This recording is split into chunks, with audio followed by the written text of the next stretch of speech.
Mr. Baghdad Abdullah Al-Qadri,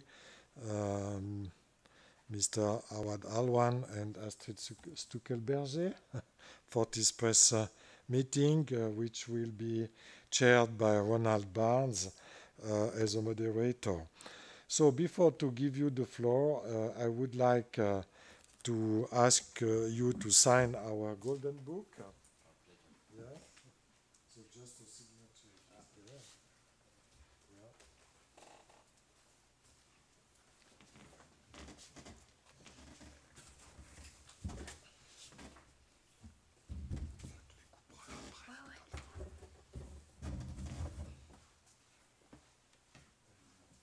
Your colleagues. And offer you a magazine of the press club as a small gift. Thank you very Yeah. much.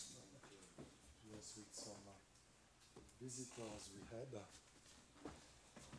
So the press conference is just with coincidence with the briefing at the United Nations on the same topic on Yemen just now, but I think that's also important to give you the floor because with the streaming and webcasting we will get the audience on the web.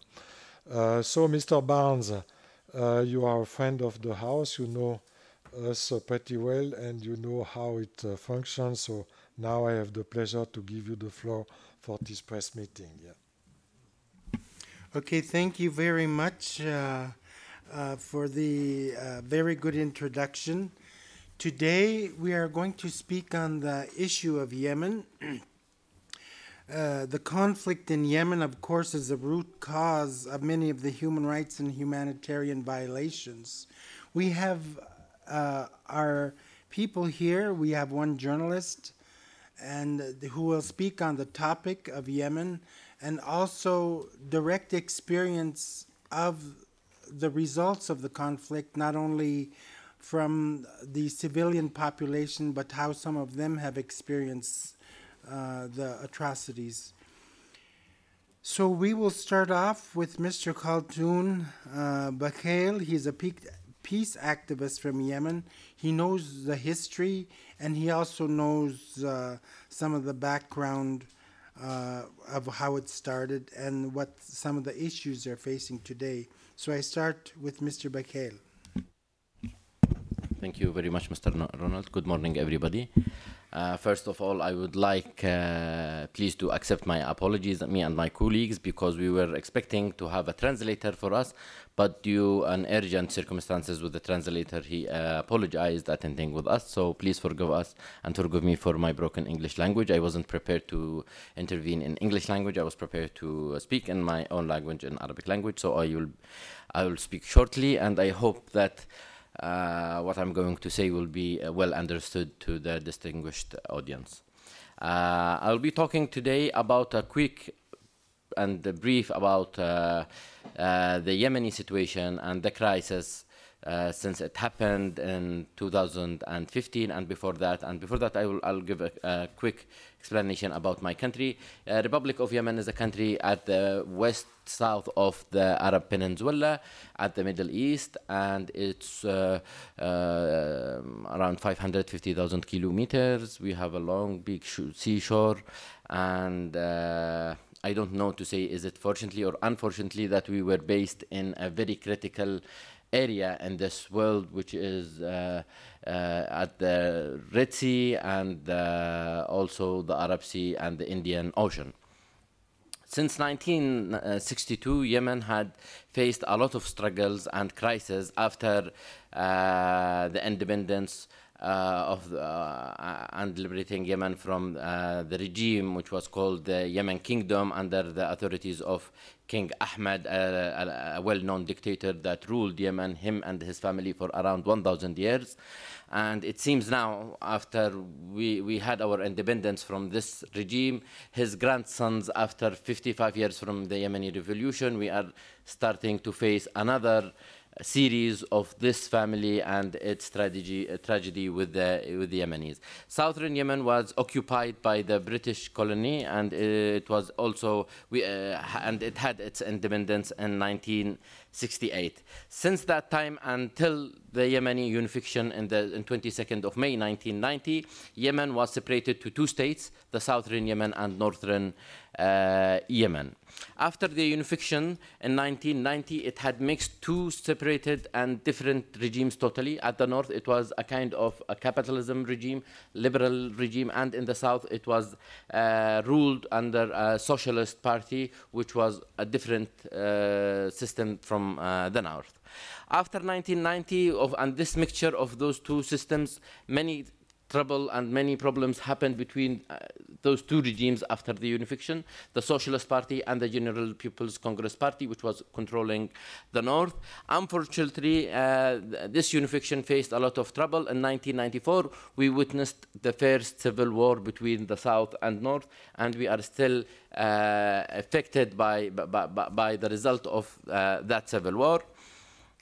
In 2001, and the whole Middle East region and the world after 11 September, Yemen faced a lot of also trouble with the international community and the local authorities because the terrorism problem, and Yemen is one of the poorest countries in the world. It is justified in the UN as the third or the fourth poorest country and a failed state and facing a lot of economic trouble.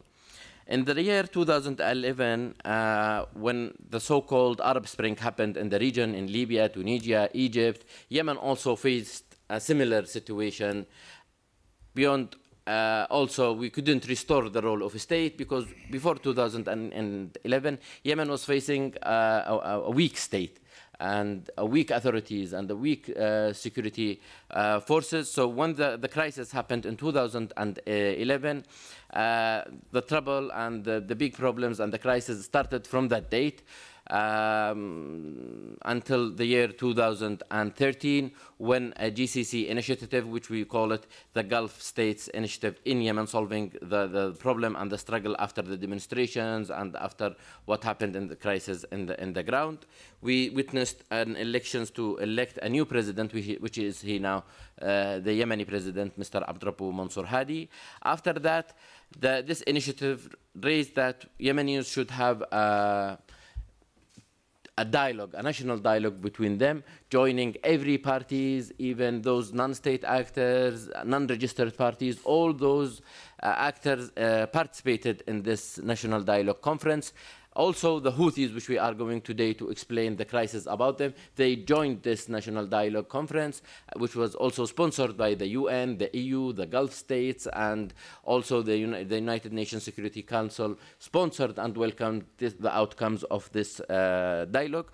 And the Yemenis established to have a new constitution, which all Yemenis agreed except a small militia group, which is called Al-Houthis, a group of Yemenis which is not more than 3 to 5% of the Yemeni population, and it's a movement created in 2004. The creator of this movement was called Hussein Badr ad-Din al-Houthi. He established it, and he had the influence of the Iranian Khomeinism ideology, which doesn't fit in the Yemeni society. In Yemen, we don't have Shiites. We only have Zaydis, which we can say it's a kind of branch of the Shiites, but it's not considered as a Shi'i branch in Islam. So after this group and movement joined the national dialogue, and after the Yemenis agreed to have a new constitution, a draft constitution, at the last day of this national dialogue, they kidnapped the chief of staff of the president, and they refused to attend the event of announcing this new constitution. And a big struggle started to happen in the country. They started to invade cities and provinces after provinces. The state was, as I told you, after 2011, the army forces, the security agencies, the local authorities were very weakened, so they couldn't stop this movement. In the Yemeni constitution, it believes in democracy and it believes in allowing demonstrations and protests in the street. The Houthis used when the government had a decision to increase the prices of oil, they used this case to demonstrate in the streets, claiming that the government should reduce and decrease the prices. So many people joined this movement, and they started to invade the cities, the streets. People liked the idea that there is a small group of and movement trying to reduce the cost of oil. And after a while, we found that this movement wasn't searching for decreasing the oil prices. They had a political agenda, a very extremist religious agenda, supported by the Iranian government. They started to reach the ministries, the institutions, the parliament, the presidency office, and after a while, they occupied the capital of Yemen, Sana'a. And after that, after a couple of months of that, they house arrested the president and the prime minister and the whole government, and they invaded the building of the parliament, and they announced a new constitution by themselves, forcing by power Yemenis to accept this coup. And unfortunately, the international community and the region gave a blind eye about what was happening at that time in Yemen. After they house arrested the president, fortunately, he escaped at the night after 20 days of arresting him in his house, and after capturing the prime minister and the cabinet, he flew to other Yemeni city, and he started to announce a temporary capital in Aden, which is called Aden city, in the far south in Yemen. And after that, the Houthis started to forbid journalism, private media, closing newspapers, closing the radio stations, private radio stations, and only raising a one policy, one sound, one ideology. And their logo is a very frightening logo. They are claiming for death to America, death to Jews, victory to Islam, and this doesn't relate anything to Islam. Islam is a religion of peace. We don't seek for death to any human being, even those who don't believe in Islam. We don't believe that we should raise even orally a speech of death. So they started to claim that only those who are allowed to rule and to govern in Yemen and the Islam region are those who are from the grandsons of our Prophet Muhammad. They claim that they are the grandsons of Prophet Muhammad, so they are only the humankind that they are capable and able to rule and to run the state beyond any elections, without any democracy process, regardless to the people's will or their interest in choosing their governors and their rulers. After that, the Yemeni president Abdullah Mansur Hadi and the Yemeni government asked its neighbors. The president called the Kingdom of Saudi Arabia and United Arab Emirates and other countries to help Yemenis to face this group and this movement, and to help the Yemenis, because the Yemeni state cannot by itself face this huge terrorist attack made by the Houthis. King Salman ibn Abdul Aziz, the king of Saudi Arabia, directly accepted and welcomed that he will help the Yemeni government and he will help the Yemeni people, because as also this group and this movement is supported by the Iranian regime, which has its own problem and conflict with other Arab countries, especially the countries and states in the Gulf region. And people in the region are looking at this threat as an Iranian expedition after what happened in Iraq, Syria, and Lebanon. So Yemen geographic area is very sensitive to the Gulf countries, and it is very sensitive for the international community, because the Red Sea, around more than 35% of the oil ships and goods come from the area of Bab al-Mandab, which is in Yemen. So they announced that this is a storm, and the process of restoring hope to help the Yemeni government to face this movement. At that time, the party of the majority, which is called the General People's Congress,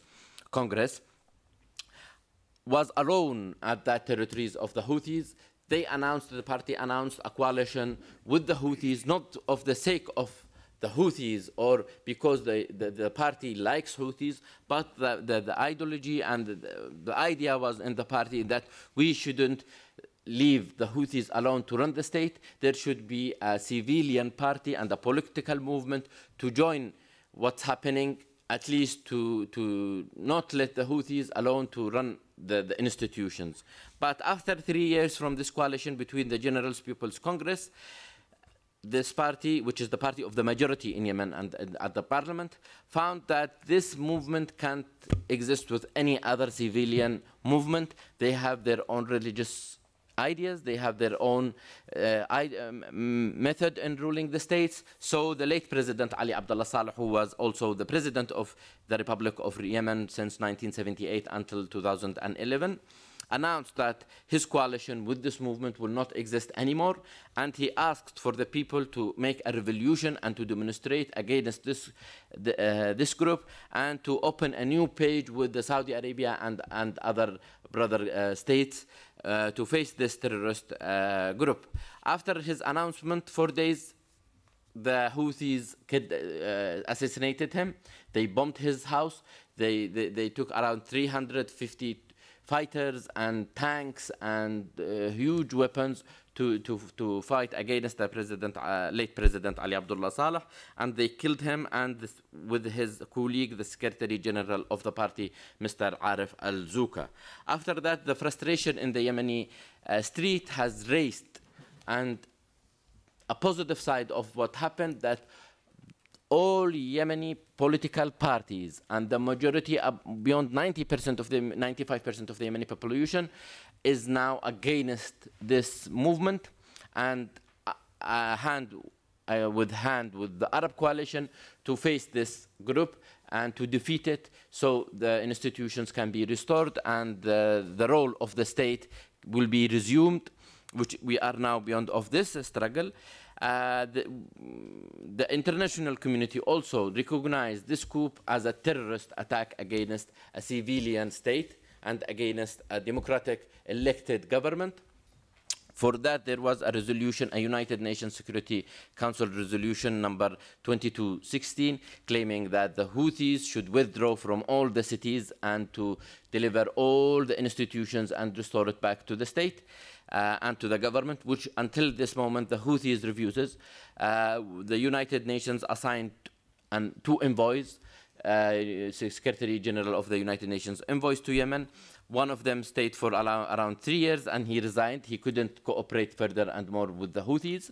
And we are now having a new British envoy, which is called Mr. Martin Griffiths. And all the Yemeni parties and government and the Arab coalition are welcoming his efforts to reach a peace deal and to convince the Houthi movement to come to a negotiating table. But until this moment, the Houthis are refusing to join a dialogue or negotiating table. They are capturing the only biggest governorate in Yemen and city, which is called Al-Hudaydah, which contains the only big seaport, which around 70% of Yemeni imports comes through, and all the humanitarian aid comes through.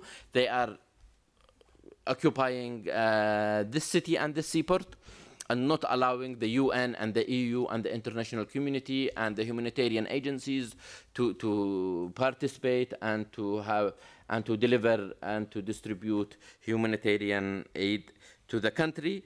And they are using now civilian places as shadows and in the front line, so that they can avoid any airstrikes or any military action. They are using the universities, the schools, the houses, and all civilian facilities, which now the international community and the Yemenis see this act as a violation and as an extremist violation to the human rights of Yemeni people, because no proper access for any humanitarian aid is capable to reach the territories that they are capturing. There is a blind eye, we think, in Yemen, on my own view, there is a blind eye against the Yemeni crisis, because the Houthis are not allowing independent journalists. They are not independing the international media or any media which is not supporting them to operate in the territories that they are controlling in. For that, my colleagues Baghdad and Awad and my colleagues who will be intervening with us through Skype, they will try to explain to the distinguished audience the human rights case in Yemen after this coup. Thank you for your listening, and sorry again for my bad English language. Thank you. Thank you, Mr. Khaldoon Bakhail. I think you did very well in not only giving a history, some of the background, and some of the challenges you're facing today, some of the instances where there was a change of regime. So now this gives an idea of some of the reporters and the audience to how to extrapolate what is really going on in Yemen. The next speaker we have is Baghdad Abdullah Al-Qadri. She's from the International Team for Peace, and so she will present some of the views. And I will be translating for her, although I don't have the skills of translation, so I hope my colleague will make it easy for me to... Yeah, I will make it sure. Okay. Yeah. سعدتم بالخير صباحا. أنا بغداد القادري عضو فريق اليمن الدولي للسلام. بتكلم بشكل مختصر جدا على الانتهاكات التي تمارس ضد الصحفيين والإعلاميين اليمنيين. Baghdad Al-Qadri, a human rights activist from the International Team of Yemen Peace. She welcomes you all, and she will try to explain some of the human rights violations in Yemen. طبعا يعتبر الوضع الصحفي في اليمن من أخطر الأوضاع التي تمارس على الصحفيين في مختلف الدول التي Journalism situation in Yemen is one of the most dangerous and critical situations in the globe. التي تشهد نزاعات داخلية وحروب أهلية. And one of the dangerous also situations in civil wars and wars around the world. Yeah. فالصحفيون اليمنيون يعتقلون ويختطفون ويعذبون والأكثر منهم يقتل. Yemeni journalists are being kidnapped, tortured and jailed after this coup. سواء عن طريق الإعدام أو عن طريق القصف والقنص المباشر. Either they are kidnapped or sentenced to death without any judge system. أو كما تقوم الميليشيات بوضعهم كدروع بشرية للضربات الجوية. Or making the journalists as a human shields to prevent themselves from the airstrikes. التي تقوم بها قوات التحالف العربي بقيادة المملكة العربية السعودية. They are using the journalists as shields as I said, to prevent the Houthi movement from the airstrikes that is coming from the government and from the Arab coalition controlled by Saudi Arabia and UAE. فمنذ بداية العام 2015 تدهورت سلامة الصحفيين في اليمن. Since the early 2015, the journalism situation has decreased in Yemen. حيث تقوم الميليشيات باقتحام المقرات والوسائل الإعلامية. These militias are invading all the buildings and facilities of journalism and media in the country. مما اضطر ذلك العديد من الصحفيين في العاصمة صنعاء. Which made a lot of the journalists in the capital Sana'a إلى النزوح إلى المناطق الأكثر أماناً. to flee and escape to another secure territories. وحيث اعتبرت العاصمة صنعاء أول عاصمة عربية تخلو تماماً من الصحفيين. Many international organizations are saying that the capital of Yemen, Sana'a, is a capital that doesn't witness any journalism anymore. بسبب الانتهاكات التي ترتكبها الميليشيات من استخدام أساليب القمع وتكميم الأفواه. Because the violations of the Houthi militias against journalism and freedom. وحجب المواقع الإلكترونية والقنوات التلفزيونية المعارضة لهم. And blocking TV channels and websites. وقد وصفت المنظمة البلجيكية الدولية لحقوق الإنسان والتنمية. A Belgium International Human Rights Agency has classified أن الوضع الصحفي في اليمن سيء بكل المقاييس. The situation of journalism in Yemen is the worst. لحرية الصحافة والتعبير. Freedom of expression and journalism. وسلامة الصحفيين. And safety of journalism is at its bad levels. يعيش الصحفيين المختطفين لدى الميليشيات أوضاع مأساوية وصحية صعبة للغاية. Kidnapped journalists are facing critical situation in their jails under the Houthi control. التي يمارس عليهم التعذيب الذي يؤدي في النهاية إلى أعراض إصابات مزمنة كالشلل أو فقدان حاسة السمع أو البصر. Torture is being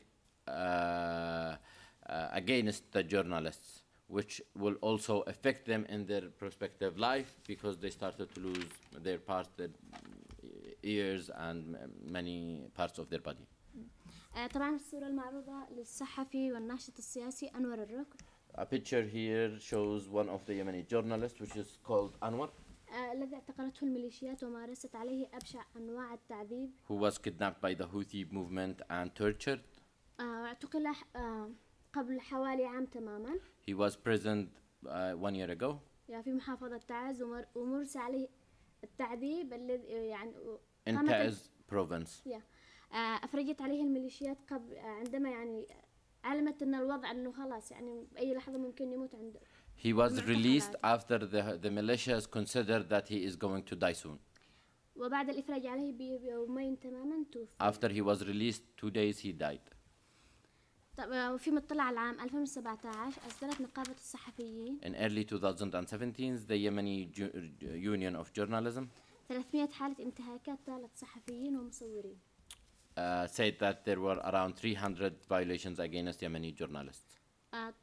وعشرات الصحف والممتلكات والمقار الإعلامية. And tens of newspapers and media agencies were occupied. وأضاف التقرير أن هناك 11 حالة محاكمة. And the report claimed that there were 11 cases in the court, sent to courts. والمئات من الصحفيين المعتقلين في المعتقلات الحوثية. Hundreds of journalists are in prisons of Houthi militias. وتنوعت الانتهاكات بين الاختطافات والاعتقالات ب 130 حالة. The violations are classified more than 130 cases. بنسبة 34% من الإجمالي الانتهاكات. Approximately 34% of journalist violations. و37% من حالات حجب المواقع الإلكترونية. And 37% of blocking websites. طبعا الميليشيات تقوم بمختلف الانتهاكات ومن ضمن الانتهاكات اللي حصلت للصحفي يحيى الجبيحي الذي حكم عليه بالإعدام. A very well-known Yemeni journalist called Yahya al-Jubayhi, one famous Yemeni journalist, was sentenced to death by the Houthi courts. الكاميرا والصحفيين في اليمن يعتبرون لدى الحوثيين أخطر من الأسلحة النووية. Houthis consider a journalist holding a camera and a recorder is a very dangerous weapon against them. لأنها تقوم بتوثيق الحقائق والجرائم التي ترتكب بحق المدنيين في اليمن. Because independent journalists do document all those violations which the Houthis don't allow to be documented. شكرا. Thank you very much.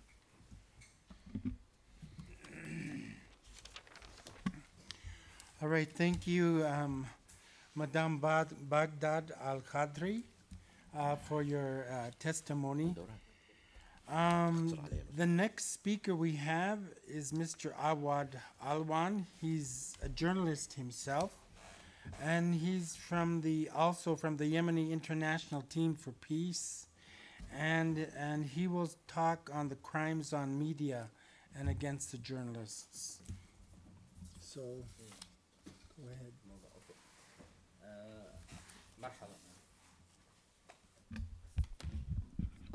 مرحبا بالجميع.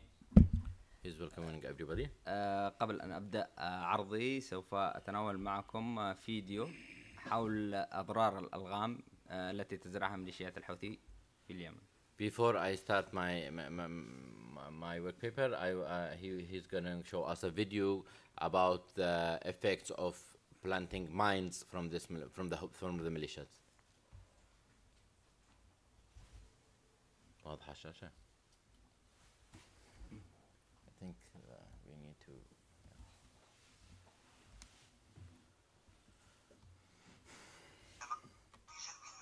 في قرية جبل حبشي مدينة تعز، وفجأة أصبحت رندا ممزقة وفقدت ساقيها وتوفيت بعد معاناة ومحاولات لإنقاذ حياتها. توفيت وتركت وراءها طفليها اللذان أصيبا معها، بنت تبلغ من العمر 5 سنوات وولد في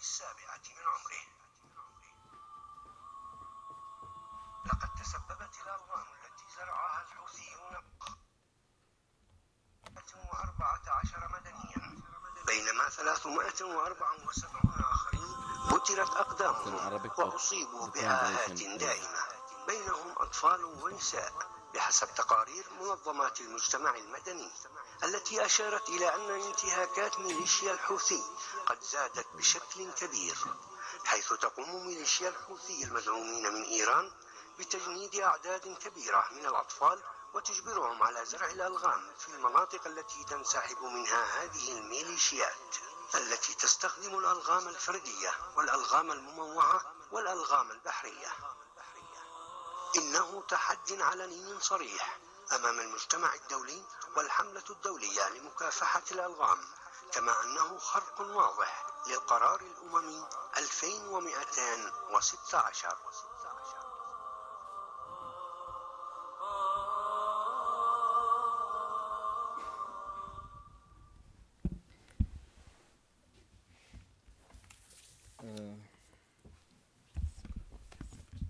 طبعا هذا الفيديو هو يعرض حالة وحيدة من آلاف الحالات التي تعاني من الألغام في اليمن. This video shows only one case of the people of one case from 1,000 cases that is affected of mines that Houthis are planting around Yemen. حيث سعت ميليشيا الحوثي من الوهلة الأولى إلى الانتهاكات صريحة بحق القانون الدولي الإنساني، القانون المنظم للحروب. Planting mines is a main purpose and of the Houthis operations in their war against Yemenis. They are using mines everywhere as a crime, as a world war crime and a violation against the international humanitarian law. حيث قامت باستهداف المناطق والأعيان المدنية بالإضافة إلى تجنيد الأطفال واستخدام الألغام الفردية والتي including to also their other violations included to planting mines around the cities and civilian places. حيث أن الألغام هي كما نعرف أنها محظورة وفقا لاتفاقية أوتاوا الصادرة سنة 1997 والمصادق عليها من قبل الجمهورية اليمنية. Regardless that the Houthis don't consider any international treatments like the Ottawa أي شيء مصادقة عليها الجمهورية اليمنية صعب عليها which the Yemeni government also signed this Ottawa treatment but the Houthis don't consider it because they are a non-state actor. صعب عليها المصطلحات. حيث عمدت الميليشيات إلى زراعة الألغام في الحقول وأيضا الأحياء السكنية وفي الجثث التي يتم قنصها. They planted mines in the cities, in schools, in roads and in civilian territories. كما قامت باستخدام العديد من الألغام المموهة وهي الظاهرة أمامكم في الصورة. And they are using mines that doesn't appear that they are mines as shown in the picture. They are covering the mines to appear like stones and in other shapes. معرضة بذلك حياة آلاف المدنيين للخطر. Which caused dangerous for thousands of people because they can't define this is a mine or it's planted because they are doing it in the shapes of stones and trees and in other shapes. دون الاكتراث إلى أي جانب إنساني في ذلك. And they are not caring about any humanitarian effect of that act. حيث بلغ عدد الضحايا أكثر من 1500 قتيل مدني. The victims are more than 1,500 civilian until now. وإعاقة أكثر من 300 مدني. And those who were disabled from those acts more than 300 persons. كما قامت ميليشيا الحوثي باستخدام الأطفال في زراعة هذه الألغام. And they are using children to plant those mines in farms and in civilian areas. بعد إجبارهم بقوة السلاح. And they are forcing children to plant those mines. ولم يقف الأمر عند ذلك. And they didn't stop on that. لتطور ميليشيا الحوثي عملها في زراعة الألغام لتمتد إلى البحار.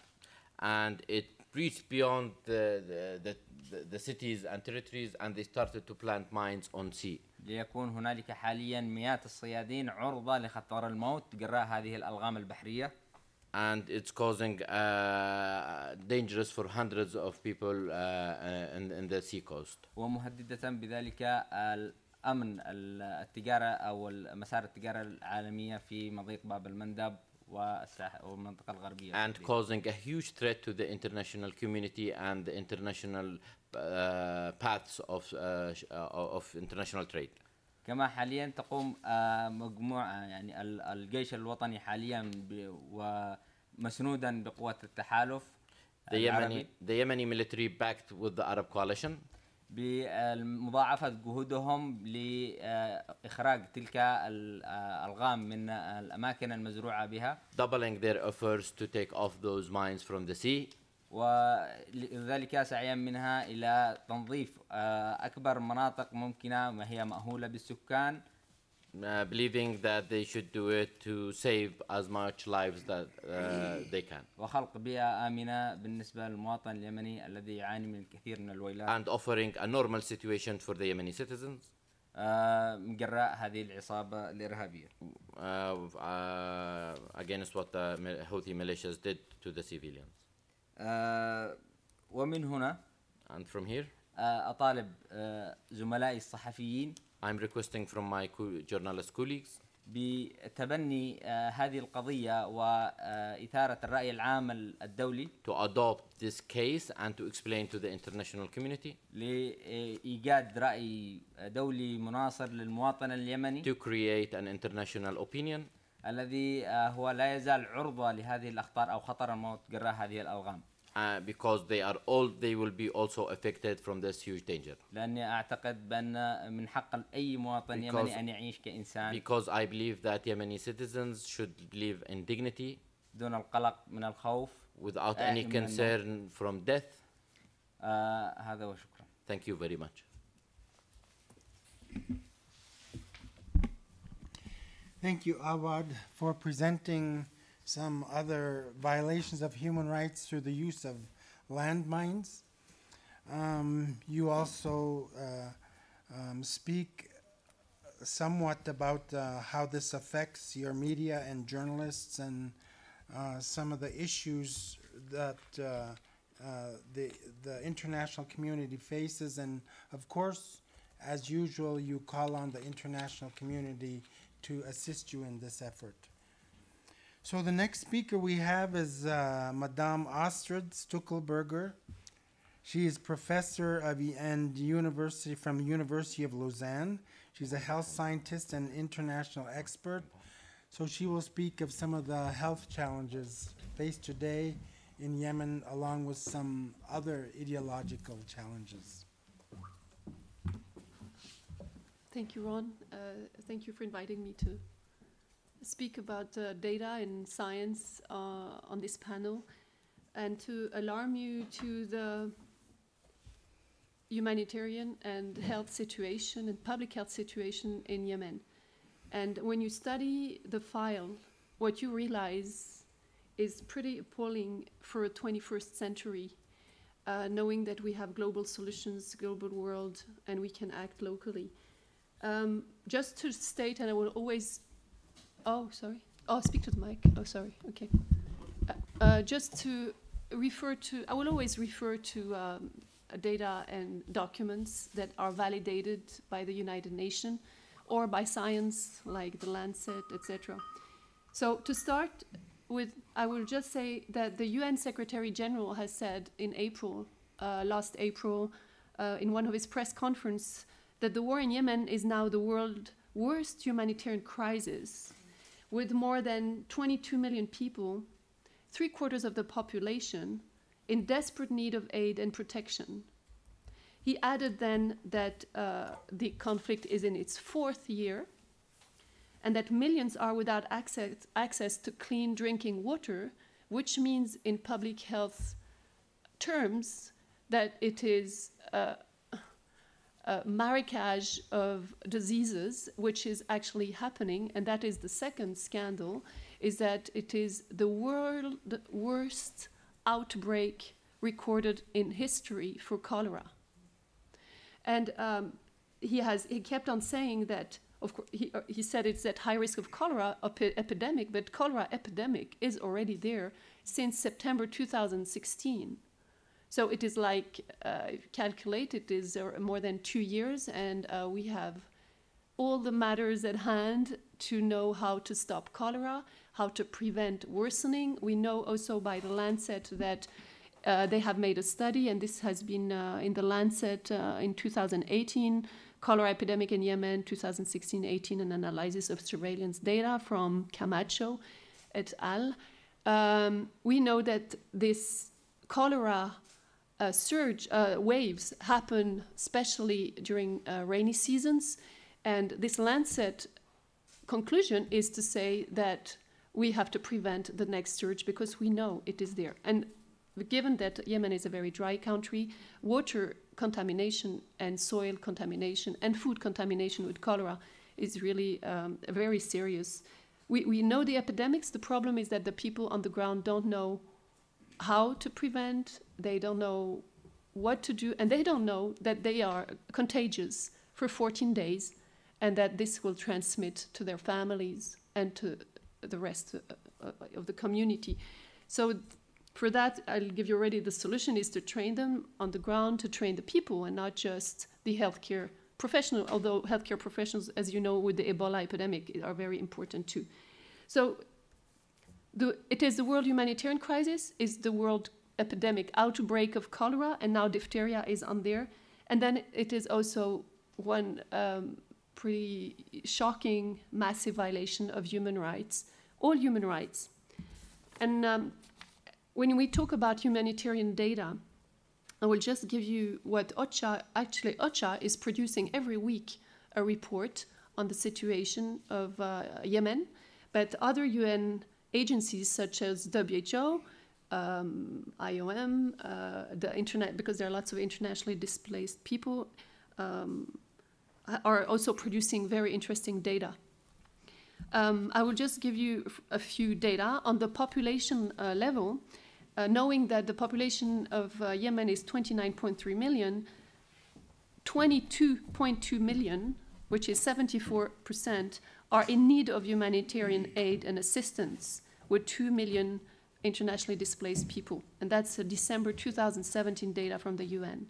So when you know that 9.9 million, and it's approximate, of course, you cannot go on the ground and count, but 9.9 million people are reached with humanitarian assistance. On the 22.2 million, you see that it is a very small amount and percentage of people, which means that you can wonder how humanitarian crisis can get organized in such a situation, because when you analyze a little bit and think about it, is it really civil war? Is it really a terrorist group that attacks a whole world, knowing that from what I understand, it's 5% of the population?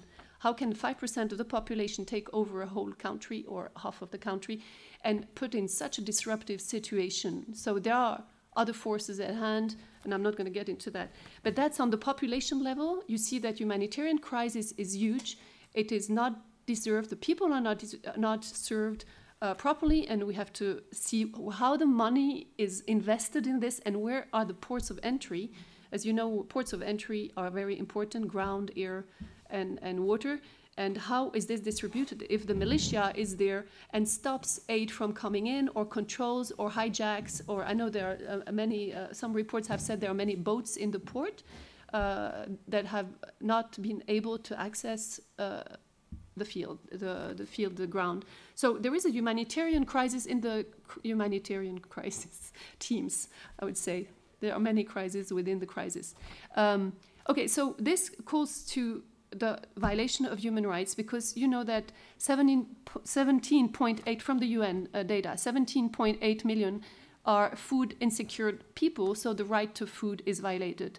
Then 16.4 million people in Yemen are lacking access to basic health care, which means that the right to water, the right to health are totally violated, because 16 million are lacking access to basic water and sanitation. So if you look at all those data that have been produced by the United Nations, you can see already there that the right to food, to water, to shelter, the right to health, and when I say the right to health, don't forget that the criteria of right to health is accessible, affordable, adaptable, and quality health care. It's not just health care. And then, of course, the right to human development, because when a crisis is disrupting not only people's lives, but institutions on the ground, as we have understood, half of the health facilities only are fully functioning, all the rest are disrupted, people are not paid. So it is more than just a human crisis, it's an administrative crisis, an institutional crisis, which seems that the whole country has to reconstruct to make sure that the humanitarian aid comes in and that the people on the ground really are getting what they deserve. But we don't know who's monitoring all this. So if I could be a bit provocative, that's a big challenge. So we have data on the humanitarian. We have even data on the outbreak, and I can send you back to WHO and Gavi data, putting up like in July this year, or 3,6,800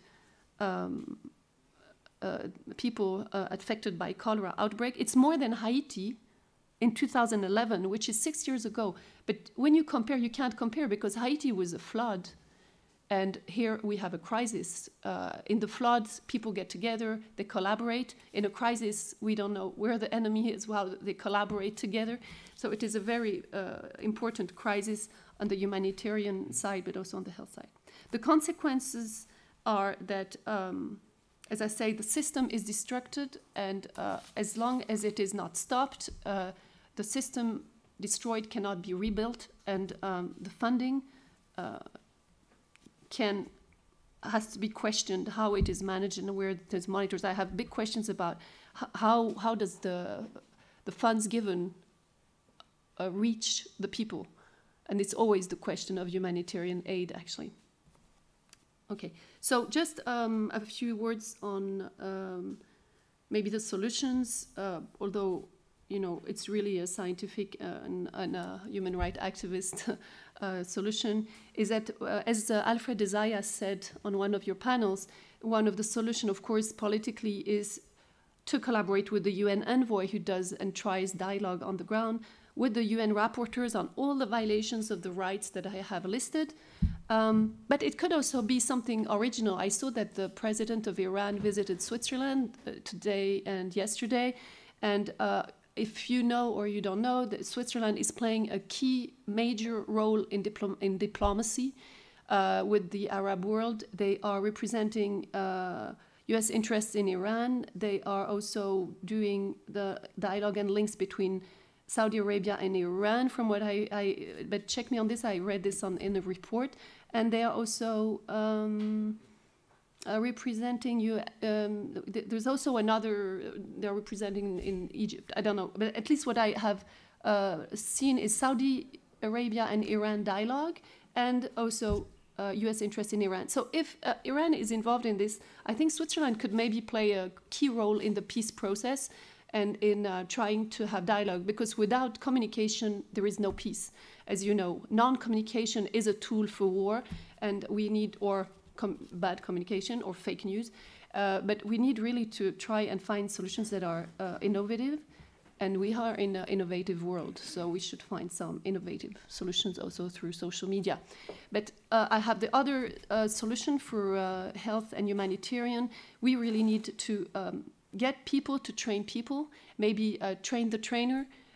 We have success stories with women, and training women on the ground, being the mother of the household, is a very powerful way to tackle healthcare, because we have made experiences in Africa where the mothers have become the doctors of the family. They already are, informally, with the parents, grandparents, the father, the husband, and the children. And there is a lot of work to do on health, on mental health, and on preventing any outbreaks that is actually quite easy to tackle when you are very well informed.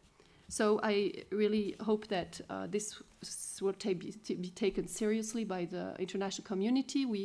It is a recognized conflict. It's a recognized world humanitarian crisis. It is a recognized world a recorded outbreak of cholera. So why isn't this ending? And why isn't it clearly stopped, rebuilt, and that a democratic process starts? So, thank you. All right, thank you, Astrid, for your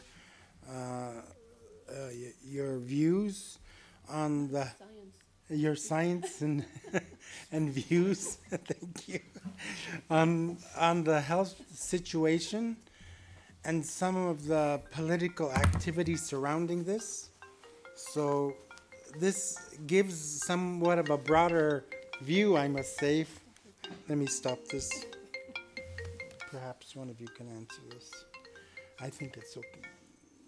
This, maybe I'll just stop it. So I believe some of these other perspectives are needed so that you get a rounder view of some of the challenges not only faced by healthcare, by governance, and also some of the internal conflict where you would expect not only the international community to come and to give some aid, but also internally some responsibility from the various parties to assist in ending the conflict.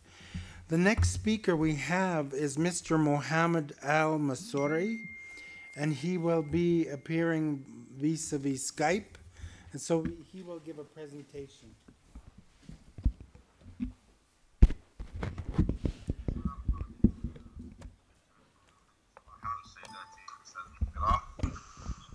وأتمنى لكم التوفيق والنجاح في الوقوف مع الشعب اليمني الذي يعاني الأمرين.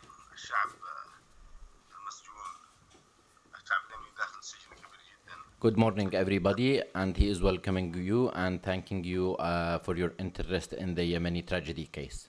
He is Mr. Mohammed Al-Massouri, a well-known Yemeni lawyer and the head of the Yemeni International Peace Team.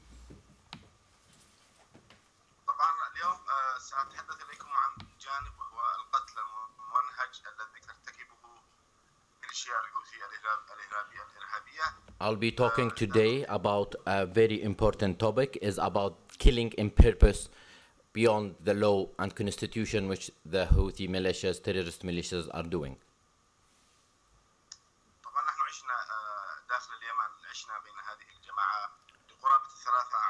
I lived with this terrorist group in Sana'a city around 3 years, and I witnessed many violations.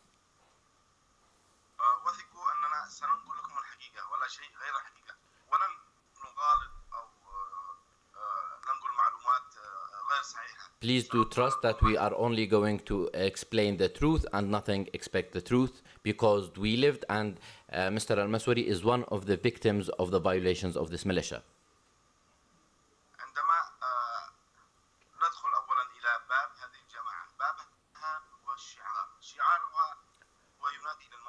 We will start from the logo of this militia, which claims for death.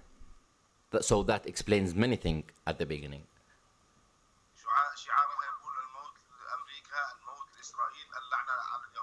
Their logo is claiming death to America, death to Israel, death to the Jews.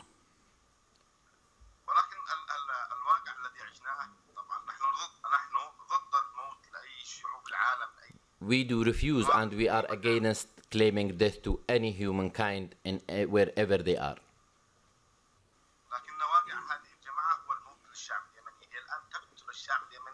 But the reality of this militia is only sending death to Yemeni people.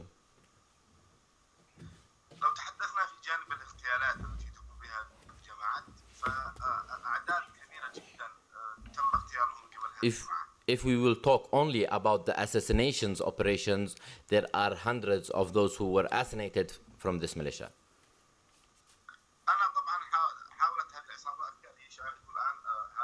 He is showing now what the Houthi militias did to him, because he was one of those criticizing the militias from the cities that they are controlling, and they tortured him after they tried to kidnap and to kill him in the street. تقريبا قبل أقل من عام لأنني كنت أكتب على جرائم هذه الميليشيا وأكتب على فسادها وظلمها وجورها. This was less than a year ago because I was writing in the social media about their corruption and their terrorist activities. لكنني نجوت بأعجوبة وأحمد الله على ذلك. I thank God that I survived. My surviving was a miracle.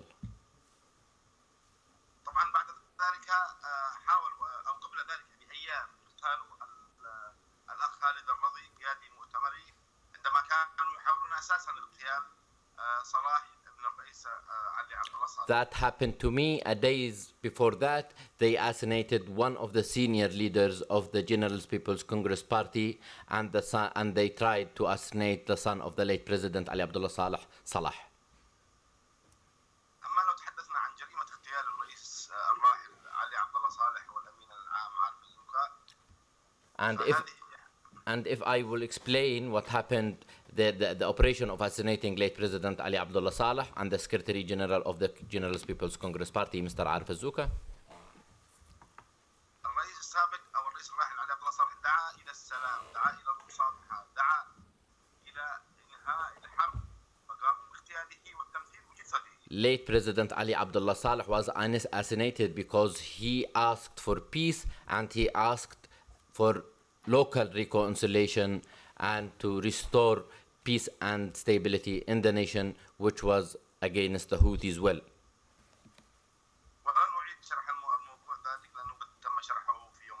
I will not explain today about the operation of the assassinating President Saleh, but I will talk today about طبعا هذه الجماعة لو أخذنا جانب المفاوضات التي تمت تحت رعاية الأمم المتحدة سنجد أنها عملت على إفشالها بشكل كبير جدا لكي تستمر الحرب.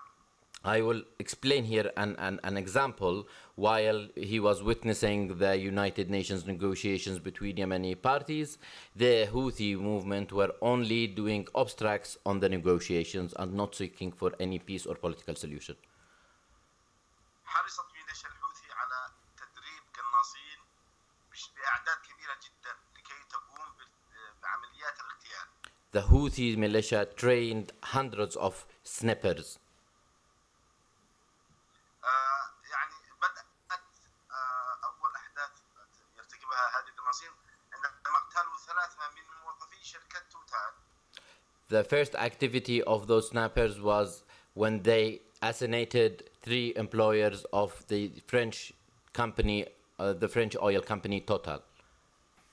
عندما غادرت جميع الشركات الأجنبية من اليمن قامت هذه العصابة باقتحام مقر شركة توتال ونهبوا كل المعدات والممتلكات داخل الشركة بعد أن قاموا بقتل 3 الحراس. After the withdrawal of international oil companies from the country, they started to invade the facilities and the buildings of international companies, and they, as I mentioned before, they assassinated 3 employers of Total company.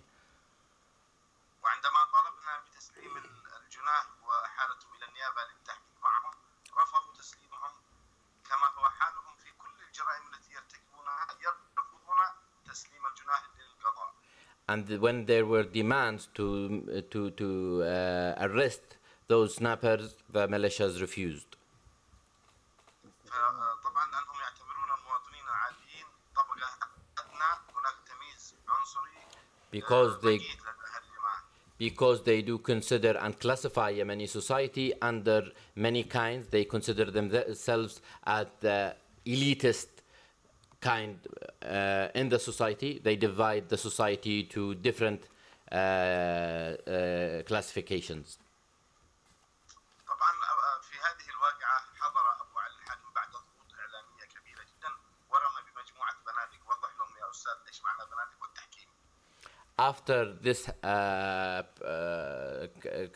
crime happened, the so-called Abu Ali al-Hakim, a person who is under United Nations sanctions, he came to the territory which the crime happened, and in the Yemeni tradition, we deliver cows and Kalashnikovs, so that it will be like a settlement between the killers and the families of the victims.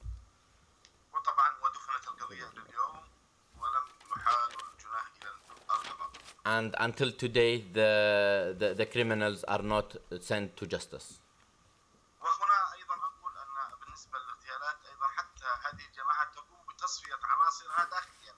Even though many people will not believe that this movement also assassinate some of its members when they feel that they are not anymore fitting their agenda.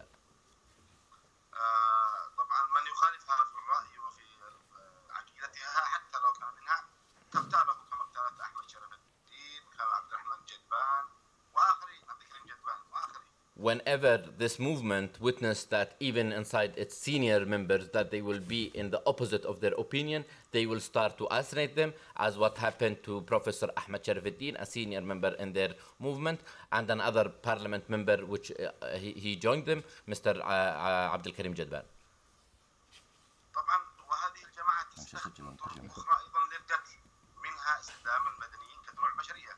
And also there is another dangerous side of their violations is using civilians as shields against to prevent them from airstrikes.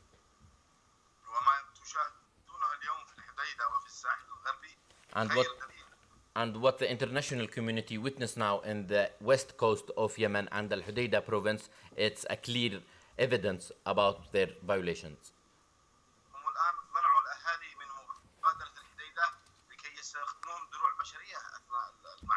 They refused the withdrawal of civilians to escape from the territories which is witnessing battles because they are aiming to use them for as shields.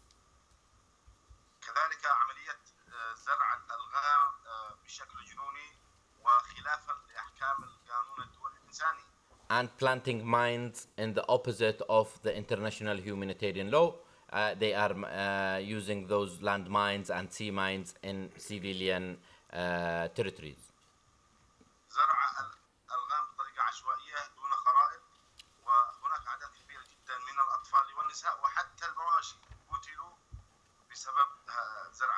And planting those mines in a disorganized order and with no maps, and not only the humankind are affected from those mines, also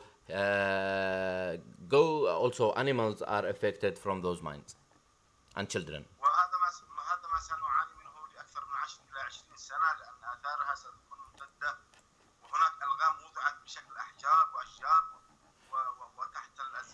Yemenis will suffer from those mines for decades.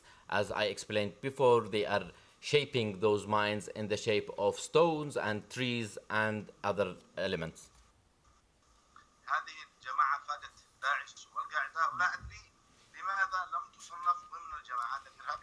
It is the same as ISIS and Al-Qaeda is doing, and I am confused why the international community until now is not classifying Al-Houthi movement as a terrorist group.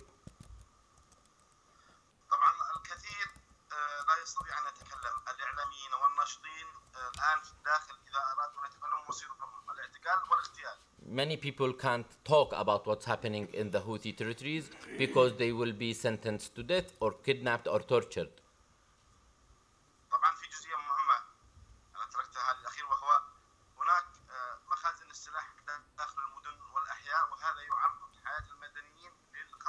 There is another serious problem that the Houthis are storing weapons inside civilian areas.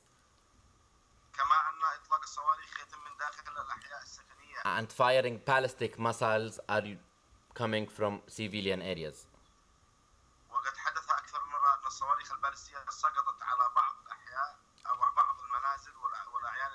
And it has been witnessed that many ballistic missiles failed to be fired, and it caused a lot of danger and deaths inside those areas.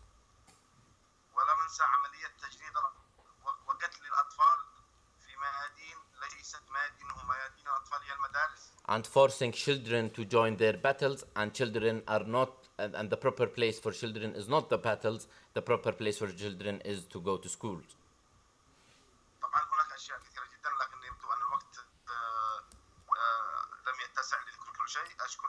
There are many cases, other cases, but unfortunately it seems that time is not enough to explain the huge crisis and the violations of Houthis. He is thanking you for your listening and for coming to here.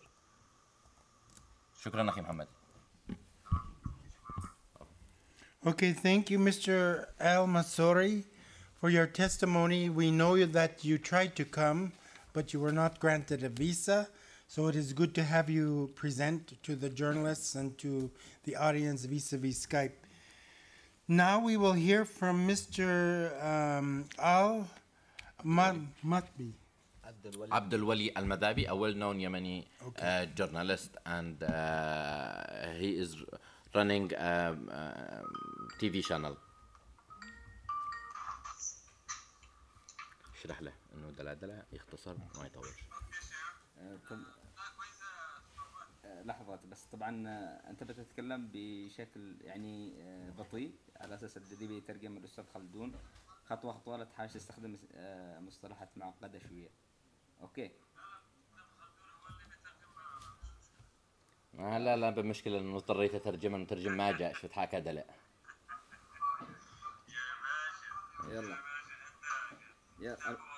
يلا ابدأ. الميكروفون عندك، تفضل. ابدأ يعني الآن؟ ايوه. طيب. بسم الله الرحمن الرحيم. أنا عبدالله المذابي، واحد من 100 الصحفيين الذين تعرضوا لملاحقات وتهديدات وضائقات بسبب أو على خلفية عمل. I am Abdullah Al-Madhabi, a Yemeni journalist, one of hundreds of Yemeni journalists who were facing critical challenges recently. طبعا كانت اليمن واحدة من الدول الديمقراطية الناشئة وتمضي بثبات نحو تجديد وتأصيل وترسيخ هذه التجربة. Yemen is a rising state that witnessed democracy. Yemen is a state that started to establish democracy and to allow multi-parties and media to operate. وكذلك وضعت قانون للصحافة مطلع العام 1990 وقانونا للأحزاب، بالإضافة إلى قوانين. The Yemeni state made a journalist law in 1990 and a law for multi-parties to operate in the country, which was a significant democratic act in the region. وبالإضافة إلى محاكم الأموال العامة، كان هناك الكثير من الهياكل القانونية اللازمة لبناء دولة حديثة. لمزيد من الأمن والاستقرار. Yemen state since 1990s were aiming to establish a democratic state with establishments and and institutions of law. في مطلع في يوم 21 سبتمبر 2014 تحديدا دخلت مجموعات عصابات مسلحة إلى صنعاء، اقتحمت العاصمة صنعاء On the 21st of القيادية فيها. أخي عبد الوليد حكى دلع سبك دلع ترجم. أعيد الفكرة. لا in 21st September 2014 the Houthis invaded Sana'a. They came to the cities in small groups and then they started to invade the institutions. تعرضت كل تلك الهياكل للتدمير المنظم، بدءا بالاستيلاء الكامل على وسائل الإعلام الرسمية وإقصاء كل الكوادر التي تعارض فكر العصابة الحوثية. When they invaded the institutions, they aimed at first to invade the media institutions and to isolate all journalists and activists who were against their ideology. في المرحلة الثانية تمت مهاجمة كل وسائل الإعلام الأهلية والحزبية واتهام عناصرها بالخيانة والعمل. At the second stage, they started to invade private and local media stations and newspapers after they invaded the government media stations. تلا ذلك حملة تحريض واسعة ضد الصحفيين والناشطين وتبعها حملة اعتقالات خارج القانون. And they campaigned and claimed that those journalists and those media stations and newspapers are traitors and against the will of their movement. إضافة إلى ذلك كان هناك الكثير من الاختطافات والاعتداءات ومحاكمات غير In addition to that, they kidnapped tens and hundreds of journalists.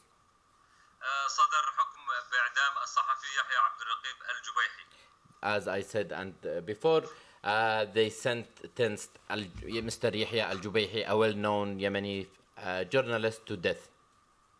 صدرت أحكام بالسجن على الصحفي محمد أنعم والصحفي كامل الخوداني وغيرهم من الصحفيين. And the Houthis court also sentenced to jail and for life jail for Mr. Al-Khawdani and Muhammad An'am, a well-known two Yemeni journalists. توفي الصحفي أنور الركن بسبب التعذيب في سجون الحوثي بالإضافة إلى 10 مواطنين أيضا توفوا بسبب التعذيب. A well-known also another journalist which is called Mr. Anwar Al-Rukn, which we presented the video, was also was tortured and died after 2 days of his releasing, including two other also activists. انحسر عدد الصحف الصادرة في اليمن من 35 صحيفة في المناطق الواقعة تحت سيطرة الحوثيين إلى فقط صحيفتين أسبوعيا. The number of newspapers reduced from 35 daily newspapers to only 2 newspapers which only believes in the same ideology and policies of this movement. كان لدينا أيضا 7 صحف يومية صارت فقط صحيفتين كلها تدين بالولاء لقائد العصابة الحوثية. There were 2 formal newspapers from the issued by the government. Now they are using those 2 newspapers only to present and to promote their policies. تلا بعد ذلك حجب أغلب المواقع الإلكترونية التي تعتقد العصابة الحوثية أنها تعارضها في الرأي. After that, they blocked the majority of the websites because they claim that those are against their will. تحريض استمر حتى طال الناشطين على وسائل التواصل الاجتماعي فيسبوك تويتر وغيرها. This is coming also, and it's increasing not only against the newspapers and the websites. It's now raising against the activists and the social media. مؤخرا تم اختطاف أحد الناشطين على وسائل التواصل الاجتماعي. Lately, they kidnapped a well-known social media activist.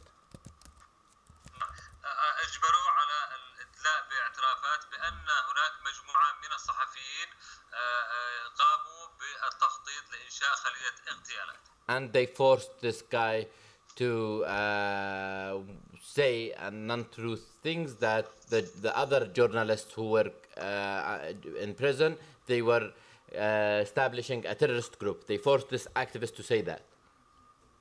ختاما هناك 42 صحفي من قناة اليمن اليوم التي أعمل فيها تعرضوا للاعتقال ولمدة أسبوعين وتعرضوا فيها لأبشع أنواع التعذيب والقهر. Finally, my media station, my TV channel, 42 of its members were kidnapped and jailed for more than a month. شكرا جزيلا. Thank you for all of you.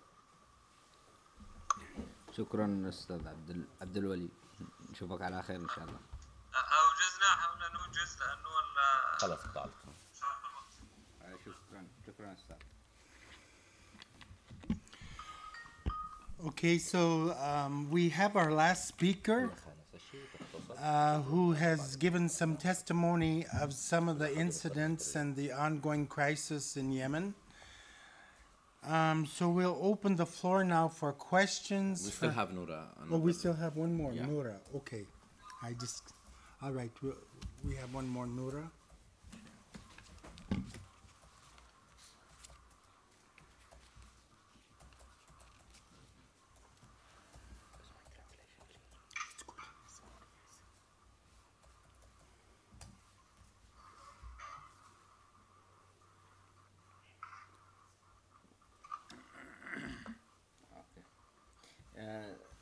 أستاذة نورة، الميكروفون عندي. تفضلي تكلمي. صباح الخير. نتحدث اليوم عن الانتهاكات والجرائم التي تمارسها ميليشيا الحوثي في محافظة الحديدة. Good morning, everybody. I will speak briefly today about the Houthi violations in Al-Hudaydah province in Yemen. يتعرض أبناء محافظة الحديدة المدنيين في هذه الفترة بالذات They are increasing the violations against citizens in Al-Hudaydah city, especially at this moment and period. لأبشع الممارسات القمعية And والانتهاكات raising their violations against the citizens التي تشهدها المحافظة حاليا. in this city now. وتزداد حدة وتيرتها يوما بعد يوم. And it's increasing day after day. أعداد كبيرة من الرجال والنساء والأطفال A lot of ladies and gentlemen and children ضحية لانتهاكات جرائم are victims of Al-Houthi movement violations. ويأتي على رأس هذه الانتهاكات والجرائم الجسيمة And those violations are you can say that they fit to be war crimes. اقتحام السجن المركزي بمحافظة الحديدة في السجن المركزي في محافظة In the local prison in Al-Hudaydah city, وإحراقه they fired this prison ونقل عدد كبير من السجناء إلى جبهات القتال and forcing prisoners to go to the battles with them, الدفع بمدنيين إجباريا إلى جبهات القتال forcing civilians to join the battle and their troops, بما فيهم الأطفال including children, منع المدنيين من النزوح خارج الحديدة and not allowing civilians to escape and to go and to withdraw those sites which is witnessing a battle now. واحتجاز وسائل النقل التي تكلفهم And they are refusing the public transportation to make them escape وإعادتهم إلى المدينة إجباريا and letting them to go back to their homes, which is witnessing a very dangerous situation in their areas. اعتلاء المباني والمنشآت المدنية السكنية And they are using the buildings for as shields. The civilian buildings, they are using it as shields. وإطلاق المقذوفات والصواريخ And الأحياء المأهولة بالسكان firing missiles from civilian territories. حفر الطرق الإسفلتية داخل المدينة And digging the streets لإنشاء خنادق to use it as military areas. والتسبب في قطع شبكة المياه And they caused to stop the water supplies in those areas. القصف العشوائي وقنص المدنيين Snipers and disorganized battles inside civilian sites. منع الأهالي في مناطق النزاع قتل الأهالي في مناطق النزاع منع الأهالي في مناطق منع النزاع And refusing civilians and families to withdraw from those sites. الاستيلاء على مخزون مواد الإغاثة And stealing the humanitarian aid. واختطاف الموظفين العاملين في طواقم And وكالة kidnapping الإغاثة those workers in the humanitarian agencies. تفخيخ المدارس والمنشآت العامة قبل انسحابهم Bombing universities and schools before they withdraw from that sites. بالألغام And planting landmines. والكثير من الانتهاكات And other violations التي يقومون فيها في ظل هذه الظروف which they do under those circumstances now. توعد الأهالي They are promising people بأنه إذا تم مساندة الجيش الوطني المقاومة الوطنية if they will join the national resistance, سوف يتم اعتقالهم they will be present وتفجير بيوتهم بالألغام and bomb their houses. ندعو المجتمع الدولي تدعو المجتمع الدولي She is asking the international community لمساندة إخراج هذه الميليشيات من محافظة الحديدة to help the civilians and to raise pressure on these militias كونها محافظة هامة because it is because Al-Hudaydah province is a very important city in Yemen and it includes hundreds of thousands of civilians. وتشكل خط إمداد الإغاثة الإنسانية لجميع محافظات And it's the main city for humanitarian aid and its seaport. وللتخفيف أيضا من المعاناة الإنسانية التي يواجهها أبناء الحديدة And to reduce the pain and the pain of the civilians in those territories. الحديدة كما يعرف الجميع أنها منطقة حارة جدا Al-Hudaydah province is a very hot area. الحوثيين يقومون الآن بقطع الكهرباء And the Houthis militias are powering off the electricity and increasing suffer in those areas.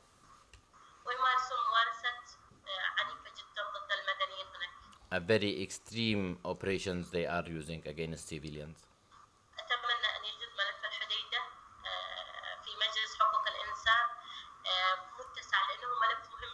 I hope that in the Human Rights United Nations Council that Al-Hudaydah case finds the well understanding and importance to discuss. I emphasize that the Houthi movement is a terrorist movement.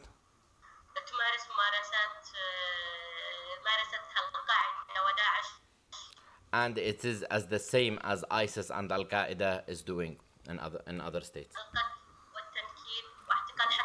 Killing, torturing, and kidnapping beyond the law.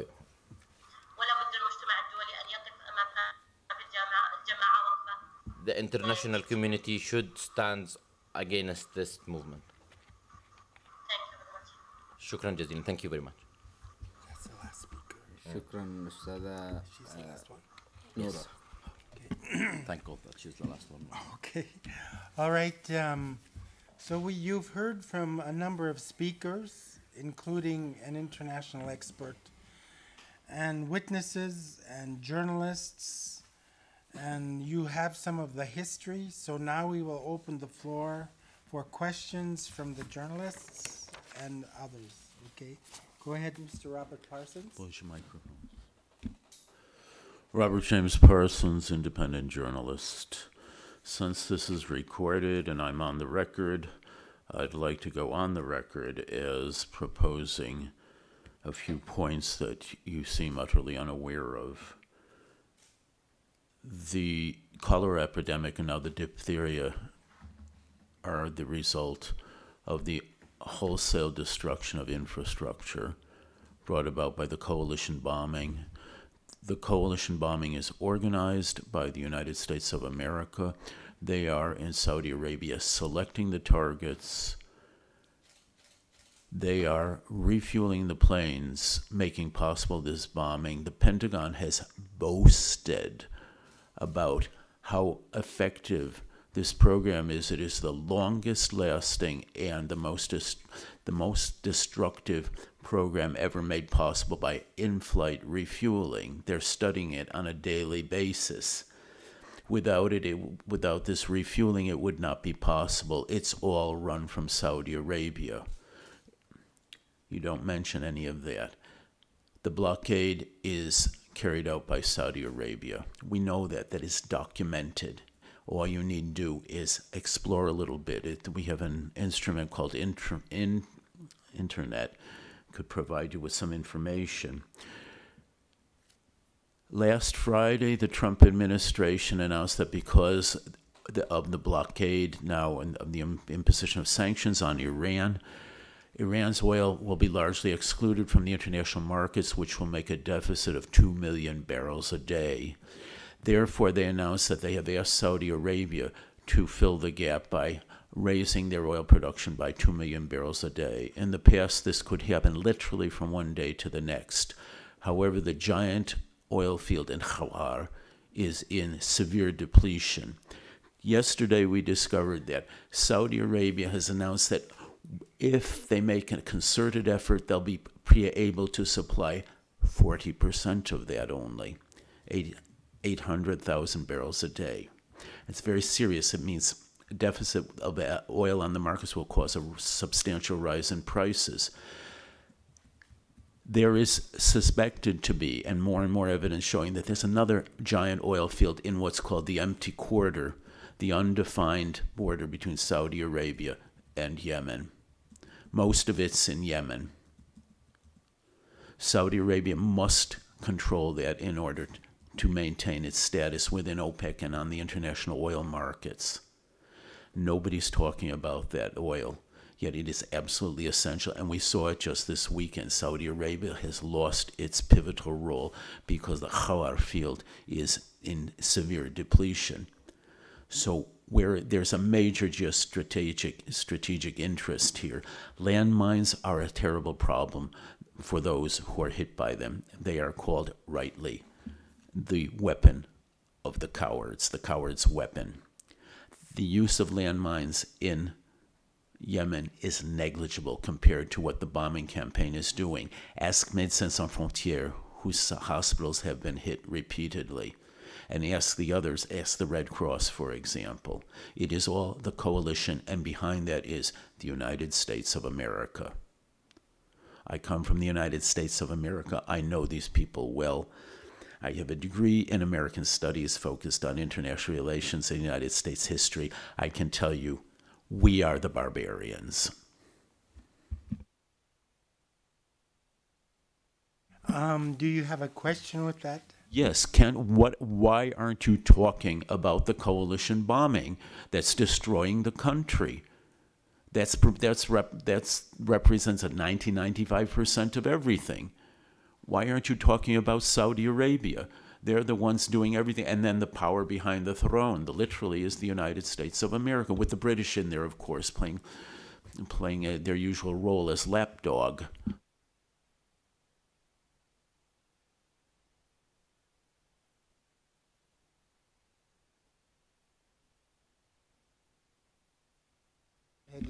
Well, thank you for your comments and your questions.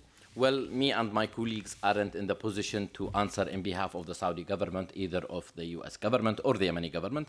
We are here as victims and people who witnessed Houthi violations. We come from the TPC party and from other independent NGOs. We lived with the Houthis for more than 3 years. I don't know from where did you give your statistics.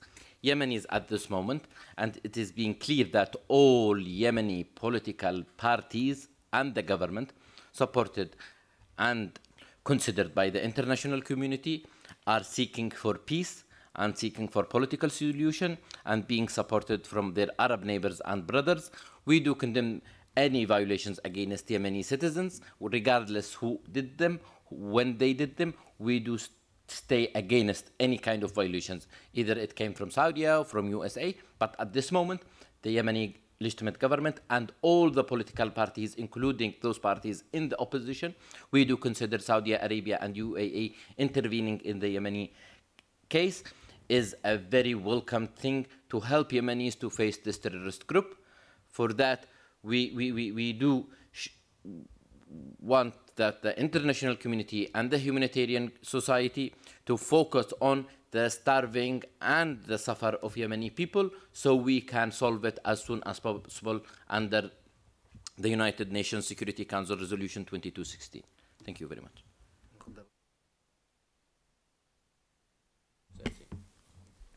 Okay, does anyone else want to respond or perhaps also ask a question? Or do you have any follow-up questions? How can you call the Saudis helpful when they are responsible for 95% of the destruction? They are the ones destroying your infrastructure, destroying your country, and literally destroying your population. That is apparent now, that it is a genocide. And Sami Shuber, who was the chief legal expert at the World Health Organization, did an analysis of the sanctions on Iraq, and it has become international, if you will, jurisprudence in the area.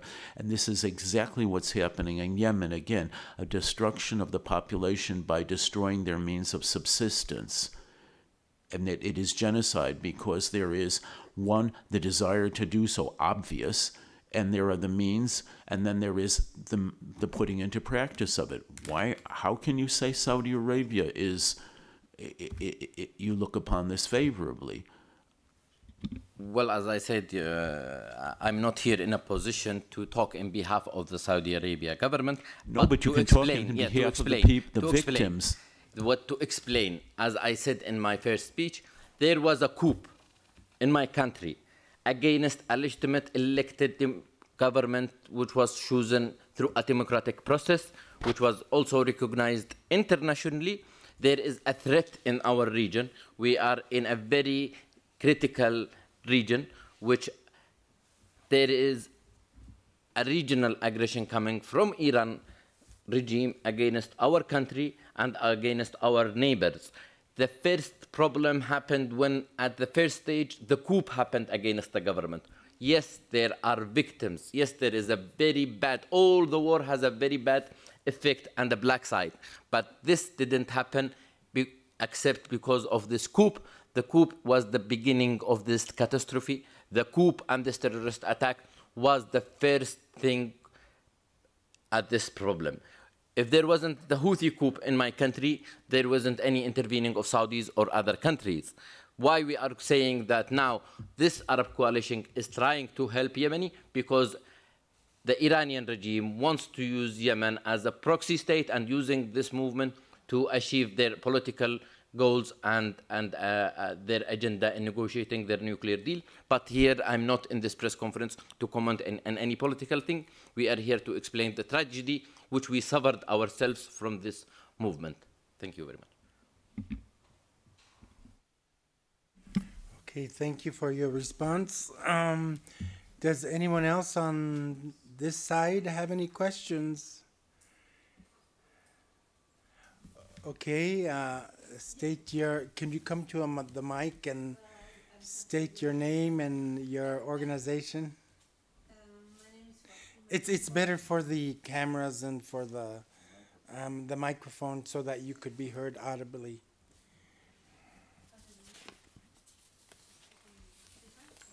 Yes.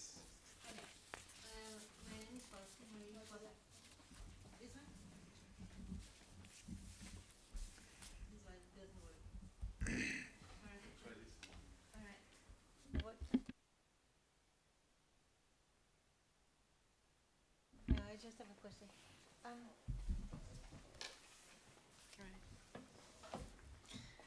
Okay.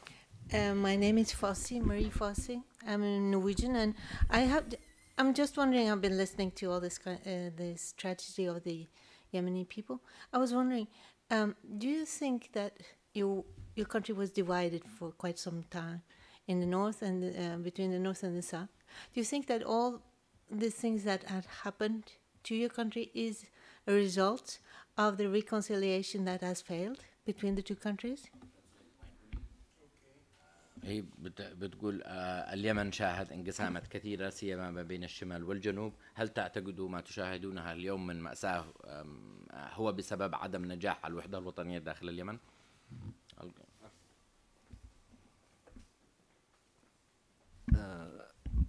شكرا للسؤال. بالنسبة للوضع الراهن هو ليس بوجود يعني نتيجة حقيقية للوحدة، وإنما لتواجد الحوثيين وسعيهم للسيطرة على مقاليد السلطة بالسلاح. Thank you for the question. But the current situation is, and the current conflict, it's not because the Yemeni unification between the south and north. It is because what the militia, the Houthi militias did in the country.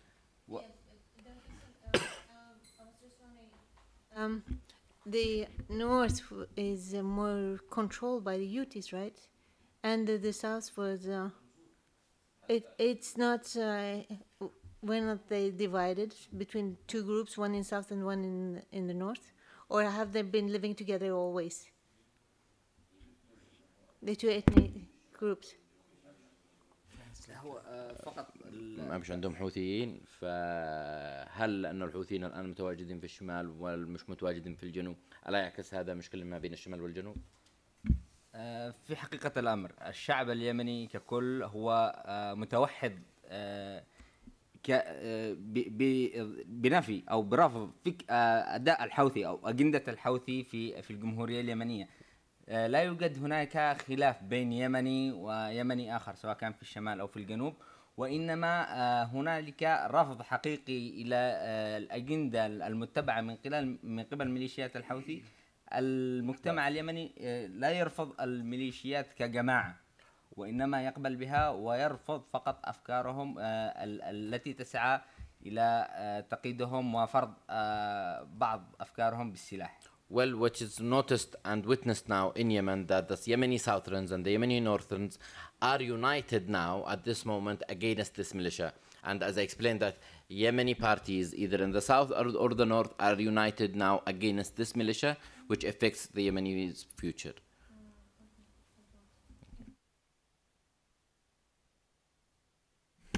Can I explain just something? Yes, go ahead.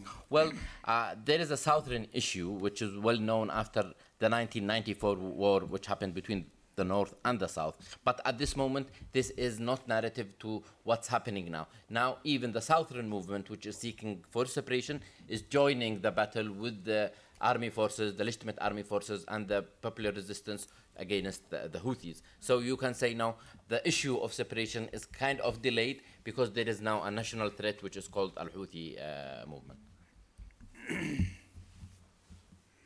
Okay. We have any more questions? We still have 10 minutes left that we can discuss this issue.